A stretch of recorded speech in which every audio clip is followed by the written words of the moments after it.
Filosófico aqui. Hoje nós vamos falar sobre memória. Vamos pegar um pouquinho de Platão, como eu falei para vocês, dialogar com uma pensadora incrível chamada Hannah Arendt, e entre eles vamos falar de Maquiavel, além de utilizar alguns poemas e uma linda carta de amor de um escravo que conseguiu fugir para sua mulher que não conseguiu fugir. Vamos falar sobre isso. Enquanto vocês lembram, enquanto vocês entram, só a memória do nosso curso de ontem, que a gente falou sobre desejo, né? O significado de nós compreendermos quais são os nossos desejos menores, os desejos que nos escravizam, os desejos que nos diminuem e como é que a gente pode, diante de tudo isso, encontrar um tema para viver, que é aquilo que vai além do desejo, que está acima do desejo, que ultrapassa os desejos. Mas olha que interessante a gente falar sobre memória, né? O que é memória? Amanhã o tema é tempo. Aliás, são dois temas complementares, né? Eu não havia percebido, porque eu vou anotando as sugestões de vocês, eu não havia percebido que eu coloquei os dois temas um ao lado do outro. Mas amanhã a gente vai voltar ao tema da memória numa outra perspectiva. Amanhã a gente vai falar de um pensador chamado Bergson. Agora, a memória, ela é um conjunto de elementos que vão sendo depositados na minha história a partir de todo o meu existir. Há uma parte da memória de que eu me lembro com mais tranquilidade. Há uma parte da memória que eu posso querer esquecer. Vamos ver como é que a Hannah Arendt trata o esquecimento na memória. Mas a memória, ela é um pouco a constituição de quem eu sou, de como é que eu cheguei até aqui, de tudo aquilo que aconteceu comigo. A gente já falou de vários temas ligados ao perdão, à dor, às feridas. O que é uma ferida na minha alma? Por alguém que me pisou, por alguém que me humilhou, por alguém que pisou em mim, por alguém que me humilhou, por alguém que me abandonou. É uma ferida que dói muito. Essa ferida é o presente do sentimento que eu tenho por causa daquela pessoa. Quando essa ferida cicatriza, fica a memória. Eu tenho uma memória das pessoas que eu amei, que não deram certo, que elas estão em mim. Mas eu não tenho dor mais com isso, porque não é mais ferida. É um processo de memória apenas. É uma construção de dentro de mim. Eu vou coletando essas memórias como parte do meu fluxo de existência. Eu tenho um fluxo de existir. De repente eu paro e penso assim: o que eu tenho de mais significativo na memória da minha infância? O que eu tenho de mais significativo de lembranças da minha adolescência, da minha juventude, de pessoas que se foram? Então vamos voltar em Platão que a gente falou antes. Por que Platão, memória é uma palavra importante? Platão acreditava na existência de dois mundos: um mundo invisível, um mundo suprassensível, um mundo perfeito, e o mundo que nós vivemos, que é o mundo imperfeito, um mundo cheio de erros, um mundo cheio de problemas, um mundo cheio de falhas. A gente falou numa outra aula aqui do mito da caverna, né, de Platão, que é uma das maneiras de explicar esse mundo das ideias e esse mundo sensível. Nós ficamos presos ao mundo em que nós estamos vivendo, mas diz Platão que nós temos uma memória que nós carregamos com a gente antes do nosso nascimento. E quanto mais a gente se aproxima do belo, do justo e do verdadeiro, mais essa lembrança fica muito firme na minha vida. Quanto mais eu consigo resgatar dentro de mim mesmo quem eu sou, mais profundo eu sou humanamente. A memória na visão platônica, ela tem uma função de lembrar para a gente mesmo quem nós somos. Eu sou cidadão da Terra ou eu sou cidadão do mundo? Eu sou cidadão da Terra no sentido menor daquilo que eu estou vivendo? Eu sou cidadão do meu desejo ou eu sou cidadão do universo? Como é que eu consigo fazer essa distinção das coisas que são menores e da memória que há dentro de mim mesmo que me faz lembrar de quem eu sou? Isso é Platão. E todas as vezes que a minha ação é boa, ela é bela ou justa e ela é verdadeira, significa que a memória está realizando alguma coisa em mim. É como se dentro de mim tivesse uma caixa de bondade que representa aquilo que eu sou. E cada vez que eu olho para dentro de mim mesmo, para esse meu eu interior, e abro essa caixa de bondade, porque a constituição daquilo que eu sou feito, que é natural em mim, é a bondade. Cada vez que eu me lembro do que há de mais forte em mim, eu acabo realizando aquilo que eu sou na humanidade. Bem, a gente vai voltar para Platão. Vamos dar um pulinho para Maquiavel. Vocês já ouviram falar de Maquiavel? Maquiavel é um filósofo que, quando as pessoas estudam, elas estudam uma frase que nem é dele, né? O fim justifica os meios. Maquiavel nem disse isso. Mas Maquiavel tem uma coisa muito interessante no pensamento dele, que é a tentativa de construir a virtude humana. E para fazer essa construção da virtude, ele utiliza duas palavras, né? Virtude e fortuna. De um lado a gente tem a sorte, a ocasião, de outro lado a gente tem a virtuosidade, que é a construção que a gente consegue desenvolver com a nossa vida. Para que a gente consiga fazer isso com a nossa vida, seria bom que nós tivéssemos a memória dos grandes homens que marcaram a humanidade. Que eu estudasse a virtude de Rômulo, de Moisés, de Ciro, de Alexandre, que eu conseguisse olhar para o passado e identificar-se com algumas pessoas que mudaram a história porque acreditaram na própria força de fazer isso e me inspirar nessas pessoas para construir o meu presente. Maquiavel vai então para a memória, sob o ponto de vista histórico. Não é só a memória das lembranças que eu tenho da minha vida, mas é a memória que eu tenho da humanidade. Olha que interessante. Aí Hannah Arendt, que é uma filósofa que eu já falei para vocês em algum outro momento, que fala muito sobre a banalização do mal. Hannah Arendt era uma filósofa judia, ela sofreu muito, perseguida pelos nazistas, ela morava na Alemanha, teve que fugir, teve toda uma vida destruída até conseguir reconstruir a sua vida nos Estados Unidos. Tem um filme lindo chamado Hannah Arendt mesmo, que conta um pouco essa história do momento em que ela está vivendo nos Estados Unidos. Mas a Hannah Arendt diz o seguinte: nós podemos falar em duas memórias. Na memória pessoal que a gente tem, que cada um tem a sua memória, e numa memória de humanidade.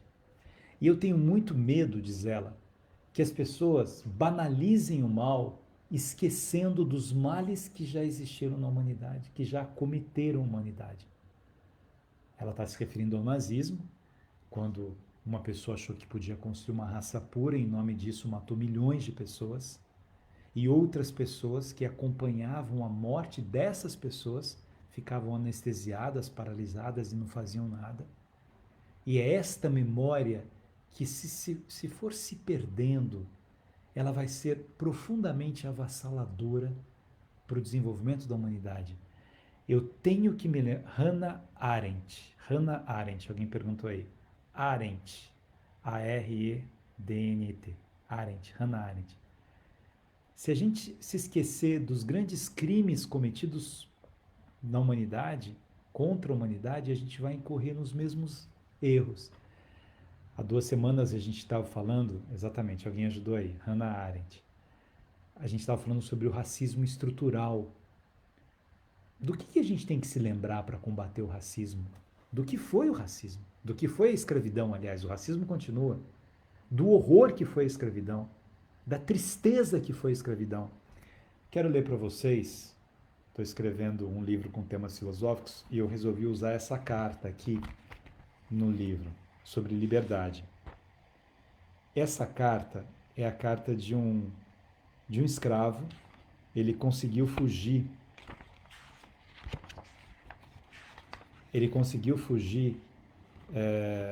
Dos Estados Unidos, ele é escravo nos Estados Unidos, e ele foi para a Inglaterra, e ele foi para o Canadá. E ele fugiu achando que o seu amigo ia levar a sua mulher. Então ele fugiu sem a sua mulher e achando que a sua mulher logo depois chegaria. É uma carta de 7 de maio de 1854. Isaac Forman, ele chamava Isaac Forman. Olha o que ele diz na carta. Minha alma está perturbada. Minhas preocupações são indescritíveis. Com frequência me sinto como se quisesse morrer. Preciso encontrar minha mulher. Em breve, senão eu vou morrer. O que eu não faria para isso, nenhum idioma é capaz de expressar. Apenas para contemplar seus lábios doces por um instante, estaria disposto a morrer em seguida. Estou decidido a encontrá-la em algum momento. É deplorável sequer imaginar voltar a ser escravizado. Espero que o céu sorria para mim mais uma vez antes que eu volte a ser um novamente. Em breve deixarei de novo o Canadá, mas não digo para onde vou, talvez ao fundo do oceano.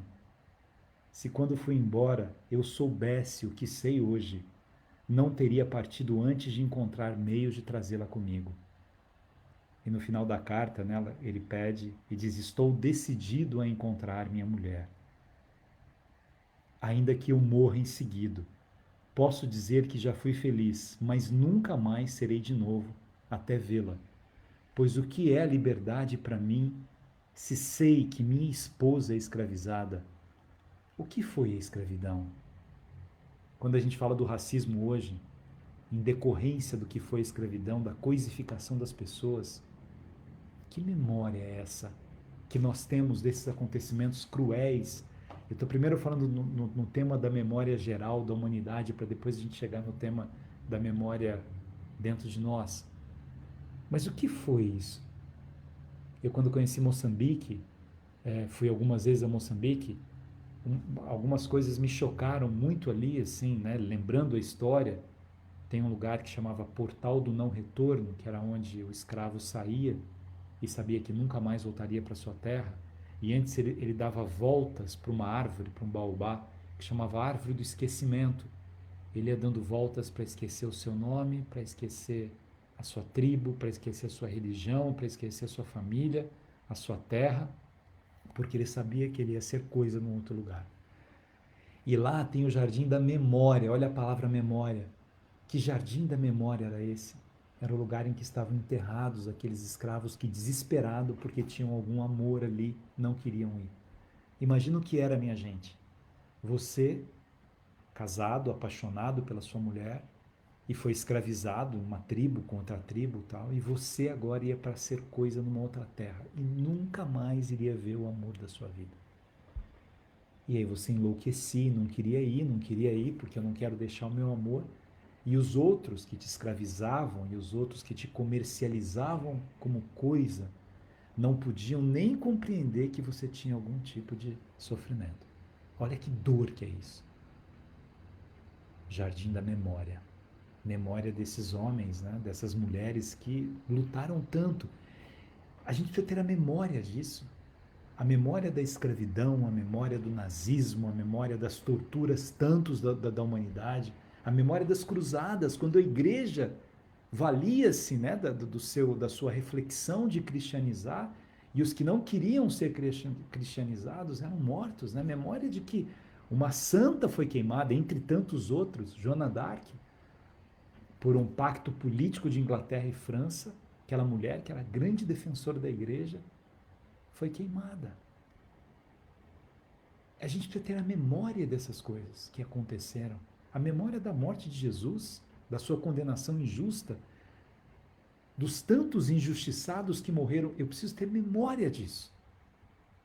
E eu preciso ter a memória da minha vida. Quem eu sou hoje, o que eu tenho, é mais memória do que presente. Na perspectiva do tempo, o que nós vivemos de passado é mais forte do que o que a gente vive no presente. Porque a gente vai ter lindo, o Menino do Pijama Listrado. Tem muitos filmes que mostram a história do nazismo, que valem a pena ver, né? A Lista de Schindler é outro, aquele outro lindo do pai com filho, A Vida é Bela. Lindo, lindo, que dor que tem aquele filme. Por quê? Porque foi um momento em que as pessoas, elas não... Como há filmes sobre a escravidão, há muitos filmes que tratam sobre isso, as pessoas tratadas como coisas. E eu, humano, que deveria ter um sentimento lindo chamado compaixão, numa relação de absolutamente alienação ou perversidade, ficava feliz de ver as pessoas sendo espancadas, ou de apatia, de alienação, não é comigo, eu não tenho que me preocupar. muito triste, as dores que a humanidade já viveu. Mas vamos para a nossa memória. Que memórias você tem? A gente tem memórias lindas e memórias doridas, tristes. É um conjunto de coisas que compõem quem eu sou. Como é que eu trabalho com esses dois lados dentro de mim mesmo? Às vezes eu já vivi tanta coisa na vida, já tive tantas experiências diferentes, assim, da cidade em que eu nasci, Cachoeira Paulista, das escolas em que eu dei aula, que eu dirigi, dos cargos que eu ocupei. É tão interessante que, às vezes, quando eu fico me lembrando de coisas que eu vivi na minha adolescência, parece que foi numa outra vida, de tanto tempo que faz, né? De tanta coisa que já aconteceu. É bom ou ruim? É bom ou ruim eu ter uma caixa de memórias e abrir essa caixa e de repente olhar para essa caixa e me dar, né, me levar em consideração as coisas que faziam parte da minha vida e que não fazem mais parte da minha vida, as pessoas que eu amei profundamente que não estão mais comigo. É bom ou ruim pensar nelas? Isso me ajuda ou me atrapalha? A gente se lembra de pessoas que nós amamos, a gente se lembra de cheiros, de gostos, de sabores, a gente se lembra de momentos que nos emocionaram. Por exemplo, quando eu lembro do meu pai, eu falo muito do meu pai, eu não tenho dor quando eu lembro do meu pai, eu tenho uma saudade linda, né? Um sentimento, posso até chorar, mas sem dor, porque é um sentimento de expansão, né? De lembrança da simplicidade, das suas mãos, do seu jeito, da suavidade da sua voz, da beleza dos seus sentimentos. É lindo pensar no meu pai. Eu confesso que pensar na minha mãe dói muito. É bonito por um lado, né? E eu fico pensando nela e às vezes eu acho que eu vou encontrar com ela, né? Assim, é muito recente e dói realmente, dói muito pensar na minha mãe. Mas mesmo com dor é bom eu ter essa memória? Eu me lembrar de coisas, né? Ontem eu estava com uns amigos, estava falando uma coisa, eu falei, não, minha mãe gosta disso, minha mãe faz isso, né? Minha mãe fazia isso, né? E é tão... E eu perdi dois irmãos também, e hoje não dói. Mas isso a gente vai falar amanhã sobre tempo. Como é que o tempo, ele me ajuda um pouco a organizar as coisas dentro de mim mesmo e as coisas que eu tenho na relação com o mundo. Tudo isso vem dos sentimentos, né? Eu posso ter sentimentos, e a memória que há entre mim, que há dentro de mim, é a ressonância dos meus sentimentos. Desses sentimentos que estão dentro de mim. E eu preciso construir a minha caixa de memórias para que nela não estejam depositados sentimentos ruins. Eu não quero que essa minha caixa de memórias, nela esteja depositado ódio, vingança. Quando eu lembro de alguém, eu lembro o que ele me fez quando eu estava em tal lugar. E um dia eu vou me vingar disso. Quando eu lembro disso, porque isso é escravizante. É uma memória que não me leva a lugar nenhum. Que ela me prende num passado com correntes que destroem quem eu sou. Eu tenho que me libertar disso, me livrar disso. Eu preciso ter a compreensão dessa memória mais histórica, mais poética. Adélia Prado dizia assim: o que a memória ama fica eterno. O que a memória ama fica eterno. Te amo com a memória imperecível.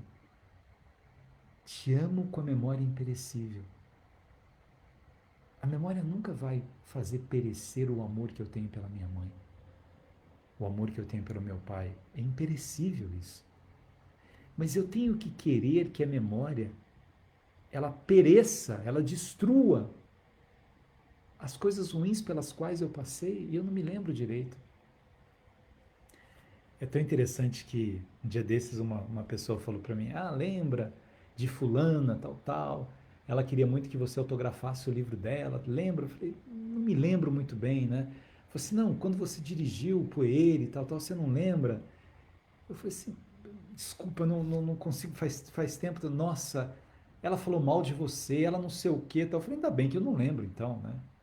Que bom que eu não lembro. Como é que eu consigo ter uma memória seletiva?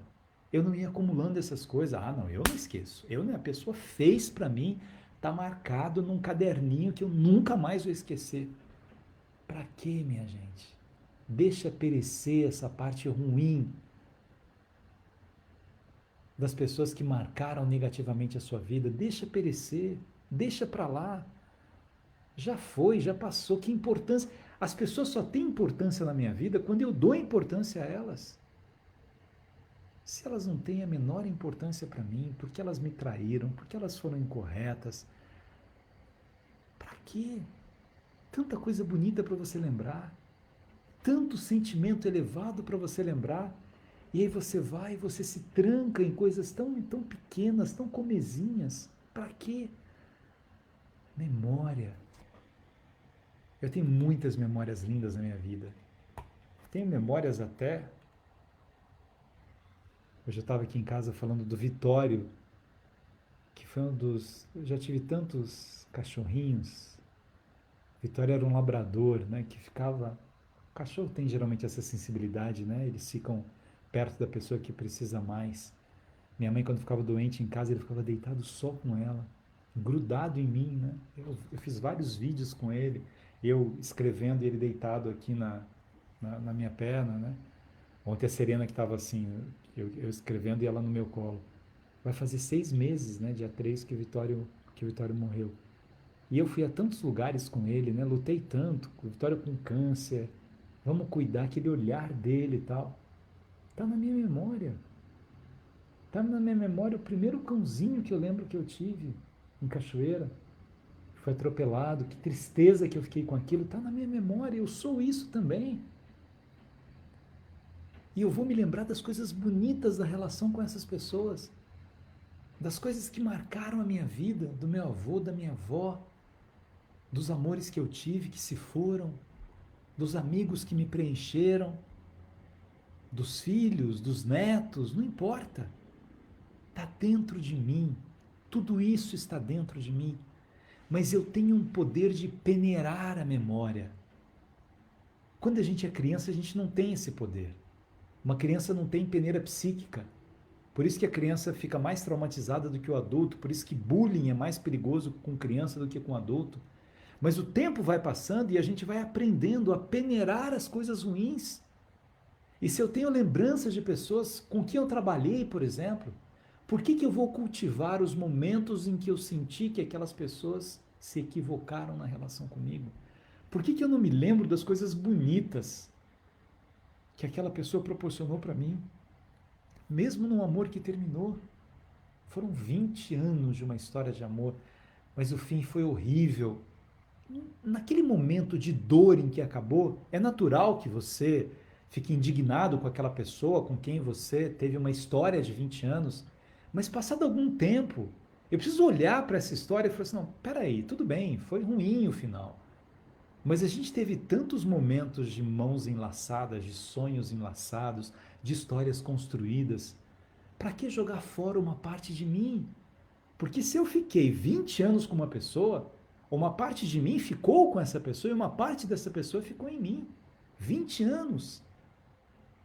Eu não posso desconsiderar uma história porque alguém no final gostou de uma pessoa e me trocou por essa pessoa. É parte do processo da vida. A gente não manda dos nossos desejos, né? Falamos sobre desejos. Algumas pessoas conseguem ter uma visão maior, uma iluminação, uma consciência maior e saber que eu posso organizar a minha vida para que exista algo chamado aspiração, que a gente ainda não falou, mas esse tema está marcado. Aspiração que é esse tema da minha vida e que faz com que eu controle, de certa maneira, os meus desejos. Mas tem pessoas que não conseguem fazer assim. E o que eu faço? Eu jogo fora a vida que eu tive com ela durante 20 anos porque ela resolveu gostar de uma pessoa, de uma outra pessoa. Tem tantas canções de fossa, né? De dor de cotovelo, de alguém que adoraria rever novamente um amor para mostrar como eu estou bem agora, como eu consegui me recuperar disso, né? Eu brincava em palestra de uma das primeiras namoradas que eu tive lá de Cachoeira Paulista, que eu queria muito casar com ela, né? E que ela, enfim, não vou contar essa história. De repente ela está acompanhando aí, né? Não sei, tem gente de Cachoeira. Mas enfim, quando a outra pessoa não quer, e que de repente você tem uma dor profunda naquilo, né? No momento em que você está vivendo, e como você se reconstrói diante disso mesmo, mesmo com a dor, mesmo com a lembrança, mesmo com os reencontros que você tem depois. Não, agora sou eu que quero e você não quer. A vida é assim. Uma hora um quer, o outro. Mas não como um elemento de vingança, como uma ampliação da mente, como uma expansão das minhas possibilidades. E de repente eu olhar para aquilo que eu vivi e ter chegado à conclusão de que não era isso que eu queria para minha vida. Às vezes a gente confunde amor ou paixão com obsessão.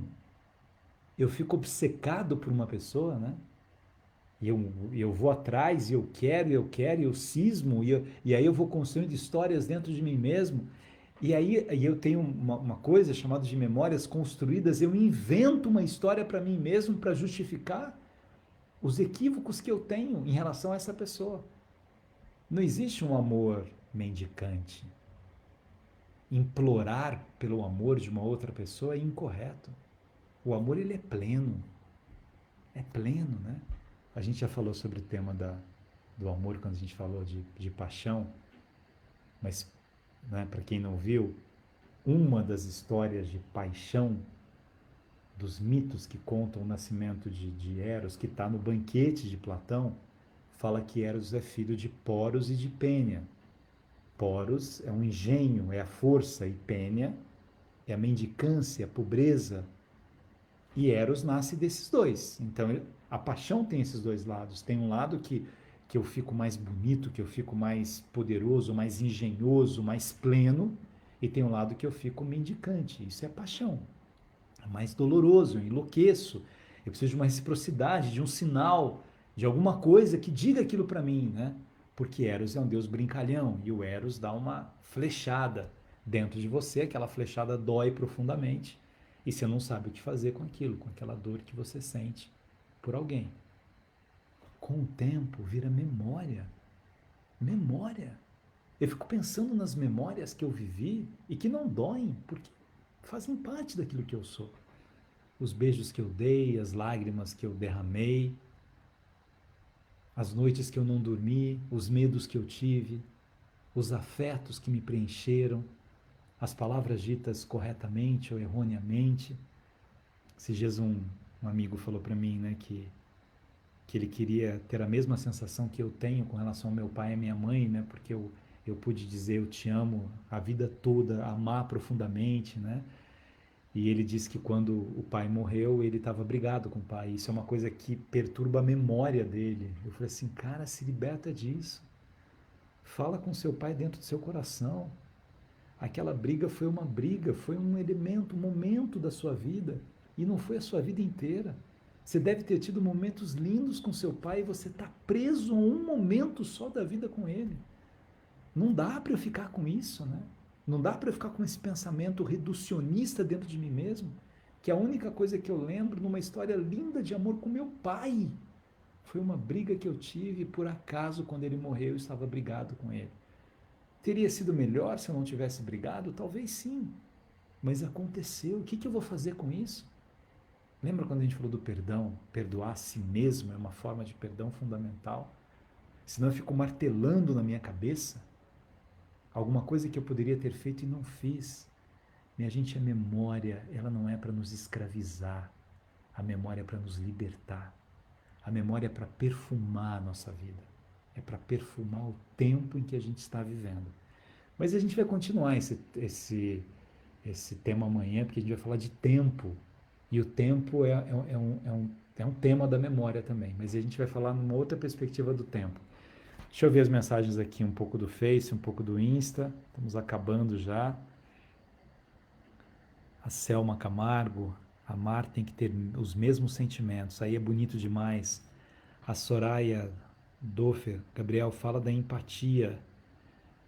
De Edith Stein, né? É lindo isso, boa. Deixa eu anotar aqui, a gente não falou de empatia. Acho que a gente já falou de empatia, mas não falou da Edith Stein. É lindo.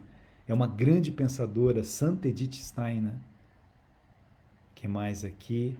Ontem alguém sugeriu que a gente falasse sobre consciência e eu não tinha colocado o tema consciência, a gente colocou para vocês saberem aqui se organizarem os nossos próximos temas. Mas a gente vai falar sobre tempo, depois a competição e cooperação, depois aspiração, que é o tema para viver, e depois afetos. Aí tem mistério, vontade, tranquilidade, o bom e agradável, harmonia, sentimentos, respeito, criatividade, elegância, consciência, construção. Alguém citou hermenêutica. Hermenêutica não é uma coisa tão simples de dar, mas eu vou tentar dar de uma forma. O processo interpretativo é muito bonito isso. Acolhimento. Aí a gente vai chegar na aula 90. As últimas aulas aqui disso, depois a gente pode até organizar de uma outra maneira, né, alguns temas. Eu queria pegar 4 temas filosóficos com vocês, que não são filosóficos, mas a gente vai transformar em temas filosóficos, que são as estações. Como é que eu trabalho a metáfora do inverno, do verão, do outono e da primavera dentro da minha alma? Como é que eu trabalho sobre isso, né? Mas enfim, aqui estão os temas, eu coloquei consciência. Se não tiver empatia, eu vou colocar, senão eu vou usar a empatia, a Edith Stein em outro tema. Se sugerirem também. Ética do Feminino é lindo, obrigado, Simone. O exercício da felicidade, Mateus. A gente já deu o tema felicidade. Quando vai acabar a aula presencial, eu não sei. Começam palestras também, né? Mas a gente vai, mesmo que não seja todos os dias, né? A gente está indo de segunda a quinta, daqui a pouco a gente vai de segunda a quarta, pra vocês não enjoarem de mim também. Neide Andrade, Ribeirão Pires, um beijão. Neuza Araújo, eu que agradeço. Socorro de Campina Grande. Eliane de Trindade, Goiás. Simone, almoça conosco? Vamos almoçar. Tema suicídio. É um tema legal. Deixa eu colocar aqui, suicídio. Suicídio. A gente não enjoa? Então tá bom, vamos ficar com essa frase da Adélia Prado para vocês refletirem. Ó, o que a memória ama fica eterno. Quer anotar aí? Pega papel e caneta para anotar, Adélia Prado. O que a memória ama fica eterno. Te amo com a memória imperecível. O que a memória ama fica eterno. Te amo com a memória imperecível. Isso é o amor. Então amanhã espero vocês. 6 horas. Tem gente chegando atrasada e fica perguntando coisa aqui no meio. 6 horas. Beijão, até amanhã.